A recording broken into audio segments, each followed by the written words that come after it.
સાતમા ધોરણના બાળકો મોટા હોવાથી એમને ઘણી બધી સમજણ હોય છે અને એમને સમજાવીને કહેવું એ પણ અઘરું હોય છે. એ માટે આપણી ભાષા પ્રેમળ જોઈએ. રાજુ નામનો એક બાળક મારા વર્ગમાં હતો. એને જોતાં મને ખ્યાલ આવી ગયો હતો કે કંઈક મસાલા પાન એવું કંઈક ખાતો હશે. બાળકોની ઓળખાણ થતાં બધા બાળકોએ મને કહ્યું કે ભાઈ, રાજુ તો રોજ ગુટકા ખાય છે. હું એને પૂછવાની જ હતી, પણ ખબર બાદ બધા આજુબાજુના વિદ્યાર્થીઓ હોય જ. મેં કીધું કશો વાંધો નહીં, બેસો. રાજુને મેં એકલાને મારી પાસે બોલાવ્યો. બેટા, બહુ મસ્તી કરે છે તું, પણ મને ગમે છે. ભલે ને મસ્તી કરતો હોય. તારા બધા દાંત ને મોઢું ને કેમ લાલ લાલ દેખાય છે? શું ખાય છે તું? તો પહેલી વાર તો બાળક કહે નહીં. એને ડોકું નીચે ઘાલ્યું. મેં ફરીથી એને પૂછ્યું. હું એની માટે નવી હતી, એ મારી માટે નવો હતો. વાત તો ના કરે ને તરત. મેં એને કહ્યું કે હું તને કંઈ લડીશ નહીં બેટા, તું મને કહે શું ખાય છે? તો આ તારું મોઢું લાલ છે. પછી એણે ધીમેથી કહ્યું કે ગુટકા. હા, કેમ ગુટકા ખાય છે? મારો બાપ ખાય છે.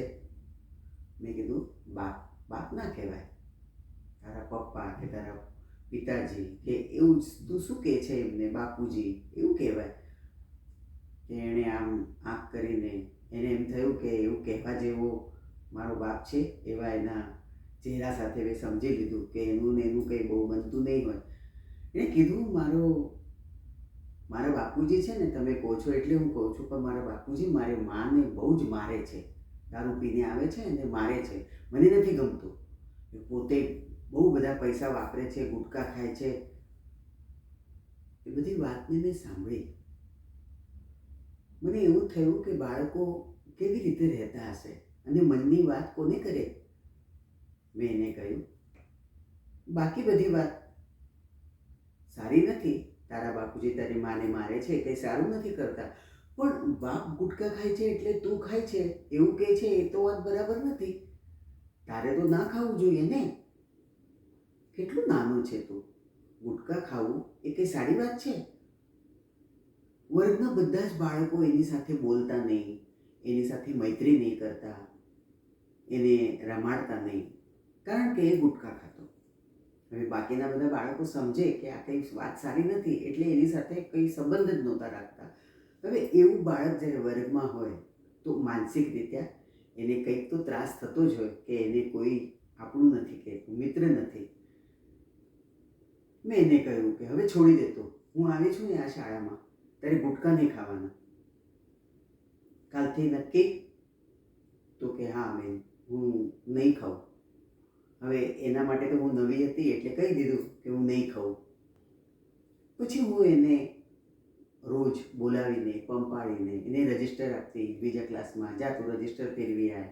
એને જોડે બેસાડતી. સાતમા ધોરણના બાળકોને કાના માત્રાવાળાના શબ્દ મૂળાક્ષરથી શરૂ કરીને થોડુંક એને આવડતું હતું, નહીં એવું નહીં, પણ વધારે કેવી રીતે એને એકલા ઉપર ધ્યાન રાખીને અભ્યાસ કેન્દ્રિત કરવો એ હું એને કહેતી. એને હું વધારે મહત્ત્વ આપવા માંડી. અને પછી એના બાજુમાં રહેતા મિત્રોને પણ કહ્યું કે આ કાલથી ખાવાનું નથી ગુટકા, તમે જરા ધ્યાન રાખજો.